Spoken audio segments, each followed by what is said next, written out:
Subscribe करें मेरे channel skcoachingcenter.com को और बेल आइकन दबाएं मेरे वीडियो सबसे पहले देखने के लिए। Good morning everybody. दोस्तों, आज के इस वीडियो ट्यूटोरियल में हम लोग पढ़ने जा रहे हैं Bihar board class 10th English का एक पोएम मार्था, जिसके पोएट हैं वाल्टर डिला मारे। हाँ, आपने सही सुना, इसका उच्चारण जो करेंगे मारे करेंगे और इनका फोटो भी आप देख रहे हैं। तो चलिए मैं इस पूरे पोएम को ही आपके डैशबोर्ड पर ला देता हूँ ताकि आपको पढ़ने में कोई असुविधा न हो। दोस्तों नमस्कार, मैं हूं विजय और आप देख रहे हैं मेरा यूट्यूब चैनल शिशु कल्याण कोचिंग सेंटर सिद्धार्थ ऋषभ। दोस्तों, इस लॉकडाउन में आपके लिए प्रत्येक दिन लाया जा रहा है विभिन्न विषयों पर आर्टिकल। इस कड़ी में आज हम लोग पढ़ने जा रहे हैं English poem Bihar board class 10th का मार्था, जिसके पोएट हैं वाल्टर डिला मारे।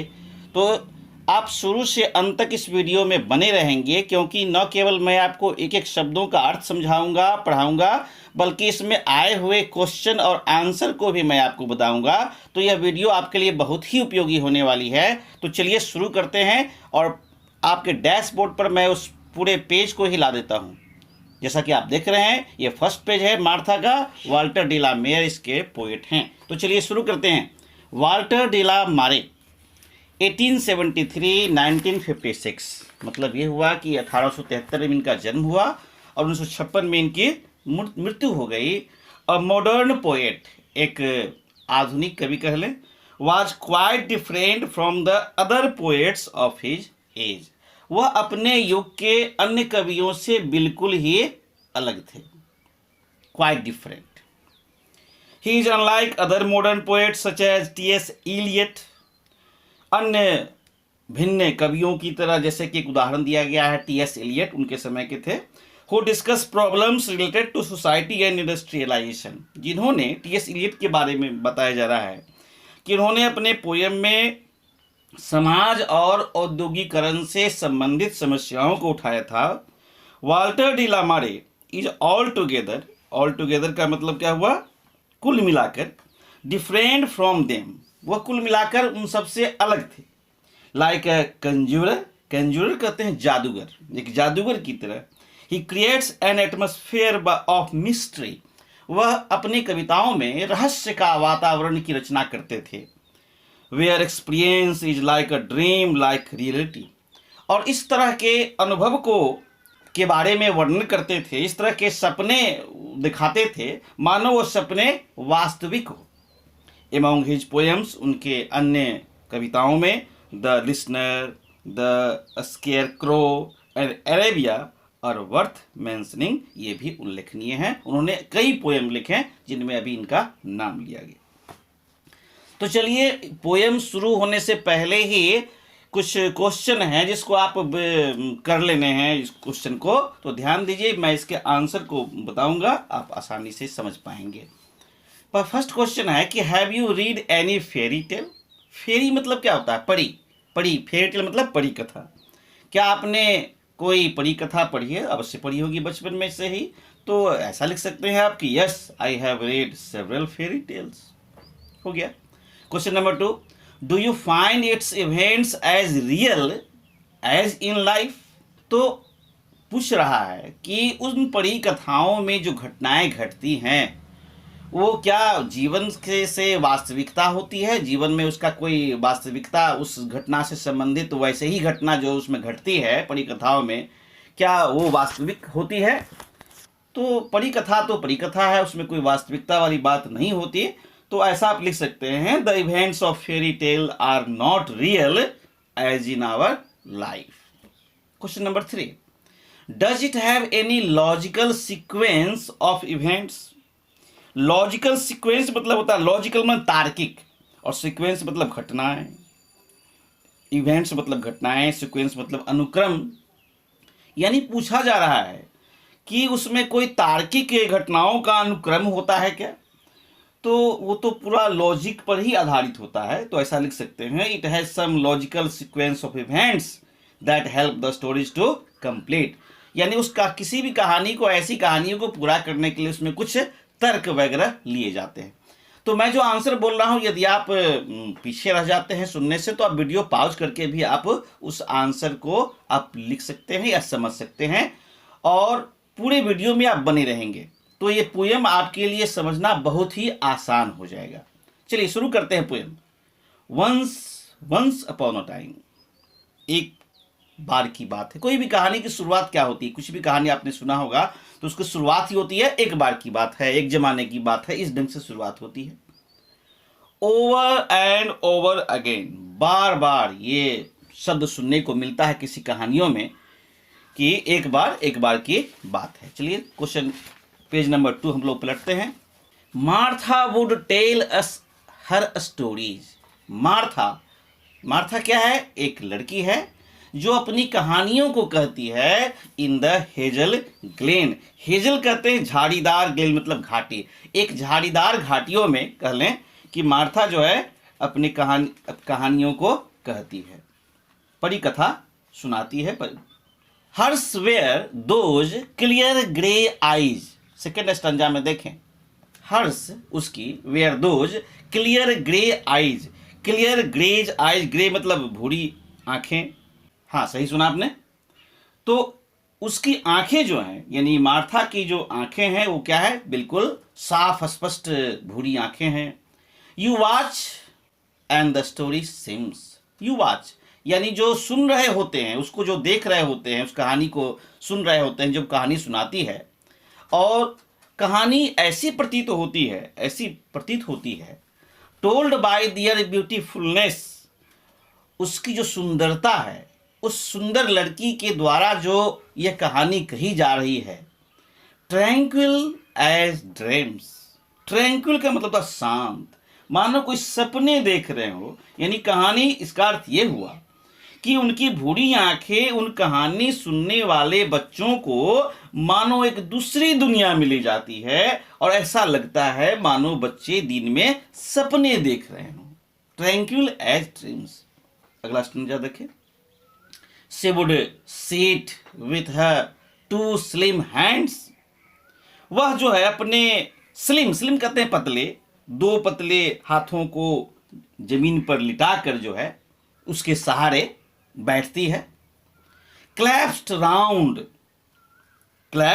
राउंड हर बेंडेड नीज, और अपने घुटनों को मोड़ लेती है। कहानी आप इमेजिन करें कि दोनों हाथ जमीन पर टिकाए हुए हैं और अपने घुटनों को मोड़े हुए। While we on our elbows lolled। We मतलब यहाँ चिल्ड्रेन से है, बच्चों से है। जो बच्चे कहानियां सुन रहे होते हैं, वे भी क्या करते हैं? अपने केहुनियों को, एल्बोज को, लोल्ड मतलब आराम से टिकाए रखते हैं। एंड स्टेयर्ड एट ईज, और आराम से जो है उसको टकटकी लगाकर देख रहे होते हैं उस मार्था को। Her voice and her narrow chin, उसकी आवाजें, उसकी संकीर्ण ठोड़ी। Her grave small lovely head, उसकी जो गंभीर छोटी सुंदर उसका जो सिर है, उसकी जो रचना की गई है, उसकी जो सुंदरता का वर्णन किया गया है मार्था का। Seemed half the meaning of the words she said। Seemed मतलब लगता है, वह जो कुछ बोलती है उस शब्द का half the meaning of the words, आधा ही मतलब जो है ऐसा प्रतीत होता है कि वह सबको सुनाई देता है। उसके कहे हुए शब्दों के आधे शब्द ही सुनाई पड़ते हैं। चलिए हम लोग, ये क्वेश्चन आ रहा है, हम लोग इस क्वेश्चन को करेंगे। बहुत ही आसान है, टी ट्रू के लिए, एफ फॉल्स के लिए। तो बताइए कि Martha tells her stories over and over again. यहाँ देख रहे हैं क्वेश्चन यहाँ से आना शुरू हुआ। फर्स्ट क्वेश्चन कि Martha tells her stories over and over again. Martha बार बार अपनी कहानियों कहती है, बिल्कुल ट्रू है। Question number 2, if one watches her eyes, यदि कोई उसकी आंखों की तरफ देखता है, it seems a story is told by her beautiful eyes, ऐसा प्रतीत होता है कि उसके सुंदर आंखों से वो कहानियां निकल रही है, बिल्कुल ट्रू है ये। 3, हर स्टोरीज वेयर टर्बुलेंट, उसकी कहानियां जो हैं इधर उधर वाली होती है, मतलब आनंददायक नहीं होती है। नहीं तो ऐसा तो नहीं है, ये फॉल्स हो गया। Question number 4, she would sit with clasped hands round her neck. Round her neck, ध्यान दीजिए, ऐसा नहीं है, यहाँ आप देख सकते हैं कि वो कैसे बैठती है। She would sit with her 2 slim hands, round her neck नहीं, तो ये गलत हो गया, ये फॉल्स हो गया। और क्वेश्चन नंबर 5 है कि Martha would tell her stories in greenish brown valley.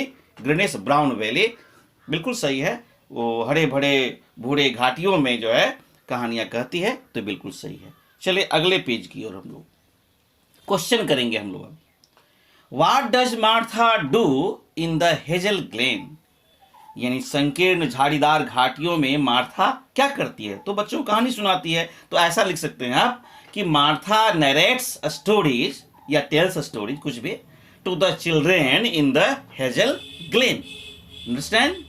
Question number 2, what is the colour of Martha's eyes, Martha के आंखों का रंग क्या है? तो ग्रे बताया गया था, तो ऐसा लिख सकते हैं आप कि the colour of Martha's eyes is clear grey. Question number 3, who are staring at eyes, कौन उसे घूर कर देखते हैं? तो जो सुनने वाले होते हैं, तो ऐसा लिख सकते हैं कि the listeners are staring at ease. Question number 4, how do they sit to listen to Martha's story, वे लोग मार्था की कहानी को सुनने के लिए कैसे बैठते हैं? तो बताया गया था कि दे सैट, ऐसा लिख सकते हैं, they sat on their elbows at ease. यदि आप नहीं बीच में सुन पाए, वीडियो आगे बढ़ गई, तो अब कोई बात नहीं है, पॉज करके वीडियो को आप दोबारा सुन लेना। And last question, how were half of the story said, आधी कहानियां जो है किस तरह से कही जाती है? तो हर ब्यूटीफुल फेस सेड, यानी उसकी सुंदर ही चेहरा ही जो है आधी कहानियों को कह देता है। तो her beautiful face said half of the stories. चलिए फिल इन द ब्लैंक्स है, जो बहुत ही आसान है, आप इसको देख कर सकते हैं। फिर भी क्वेश्चन नंबर 2 में, like a dream you dream, खाली जगह क्या भरेंगे? In the night. यहीं पर देख लीजिए, यहीं शुरू हुआ है, अभी इसको पढ़ा नहीं है, फिर भी तो इसको पहले पढ़ेंगे हम लोग, फिर इसके बाद ये करेंगे। चलिए फिर से शुरू करेंगे। वंस अपॉन अ टाइम, एक बार की बात है।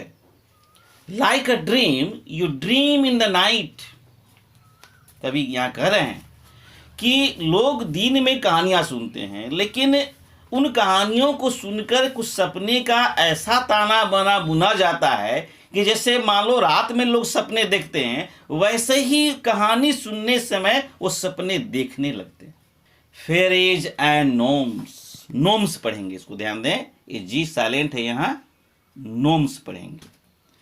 फेरीज तो जानते हैं परियां, नोम्स कहते हैं भूत प्रेत को, स्टोल आउट आ रहे हैं, ऐसा मानी कहानियों को की जो रचना होती है, ताना बाना होता है कहानियों का, तो उस कहानियों से ऐसा प्रतीत हो रहा है कि परियां आ रही हैं, भूत प्रेत निकल रहे हैं। इन द लीफ ग्रीन लाइट, उस हरी पत्तियों के प्रकाश में ऐसा प्रतीत होता है कि परियां निकल रही है, भूत प्रेत निकल रहे हैं।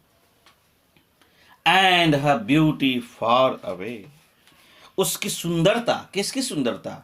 उस मार्था नामक लड़की की सुंदरता धीरे धीरे लुप्त होती जाती है, क्योंकि समय के साथ व्यक्ति का जो एज है वो धीरे धीरे बदलते जाता है। तो यही कहा जा रहा है कि धीरे धीरे मार्था की सुंदरता जो है समाप्त होने लगती है। वुड फेड, फेड का मतलब होता है धीरे धीरे लुप्त होना।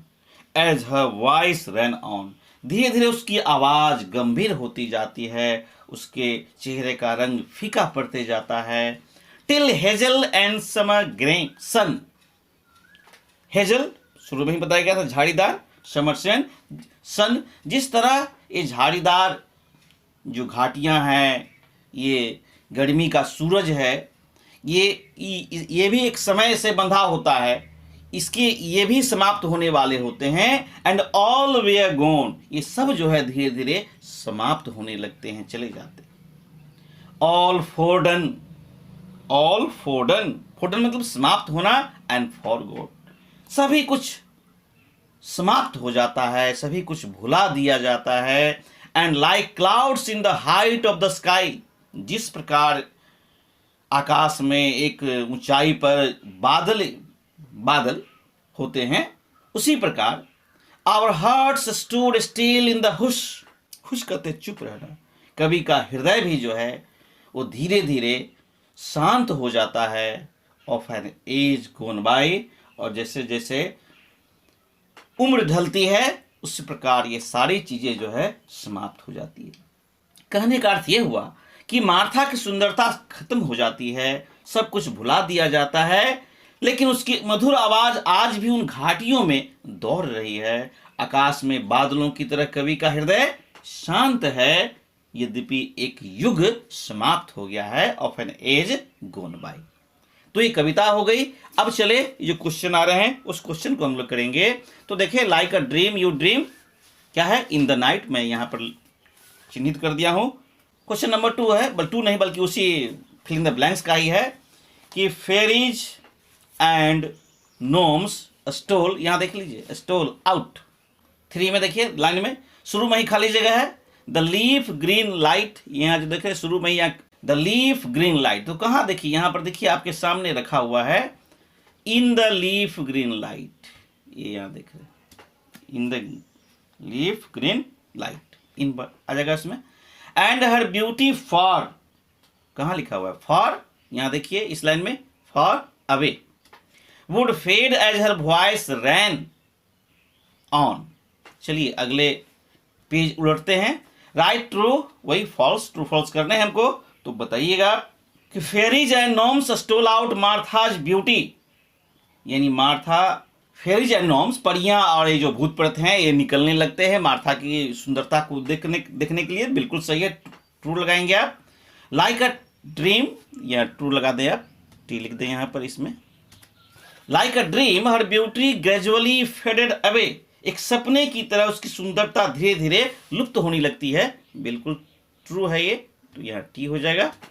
Question number 3, her voice could be heard until hazel and summer sun and other things faded away, ये भी बिल्कुल सही है।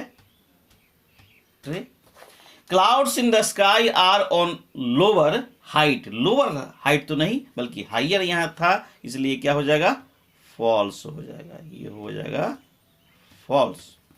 5, आवर हार्ट्स आर शॉक्ड, यानी हमारे हृदय जो है ये सुख से भर जाते हैं, दुख हो जा, कवि का हृदय दुखित हो जाता है, तो ये बिल्कुल ट्रू है।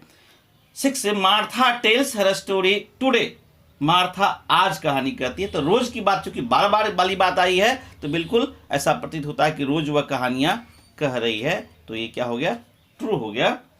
और लास्ट में her stories have tranquil effect, ये भी बिल्कुल ट्रू है। तो केवल एक ही है, ये क्वेश्चन नंबर 4 आया जो ये फॉल्स हो गया, बाकी सभी क्या हो गए ट्रू हो गए। तो दोस्तों ये था मार्था की ये जो पोएम बिहार बोर्ड का था, ये पूरा हुआ। और इसी तरह आपने यदि अन्य पोएम भी नहीं देखे होंगे, वीडियो नहीं देखा होगा, तो आप आज यदि आप नए आए हैं तो इस चैनल को अवश्य सब्सक्राइब कर लेंगे और साथ ही बेल आइकन अवश्य दबा देंगे ताकि आपको सभी वीडियो मिल जाए। वहाँ प्लेलिस्ट बनी हुई है, आप सभी वीडियो को देख सकते हैं और विभिन्न विषयों पर बनी हुई है, उन सारी वीडियो को आप देख सकते हैं। तो चलिए मिलते हैं हम लोग नेक्स्ट वीडियो में।